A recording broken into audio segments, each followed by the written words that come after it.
توی این ویدیو میخوایم با هم طرز تهیه کوکی لقمه‌ای رو یاد بگیریم. قدم به قدم با من همراه باشیم. مواد لازم رو اینجا براتون نوشتم.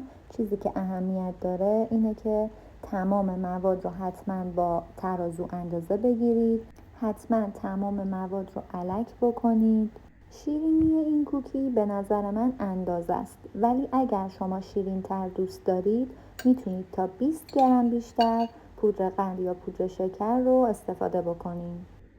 توی مرحله اول ابتدا همه مواد رو داخل ظرف بریزید، البته به جز دارچین و گردو.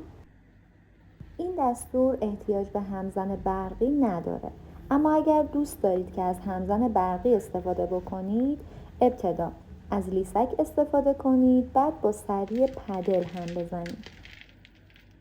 یادتون باشه که بیش از حد هم زدن باعث میشه گلوتن آرد آزاد بشه و پف بیش از حد داشته باشیم، کوکی ترک نخوره و در نهایت سفت یا خمیری بشه. زمانی که خمیر خودش رو جمع کرد و دیگه به جایی نچسبید کافیه.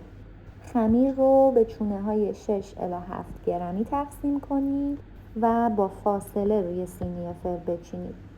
اول از چند تاش تست بگیرید، ببینید چه دمایی خوبه بر اساس فر شما و بعد از پخت هم به کوکی دست نزنید تا کامل از حرارت بیفته. هر موقع که زیر کوکیتون طلایی شد و روش ترک‌های ریزی خورد، کوکی شما آماده است.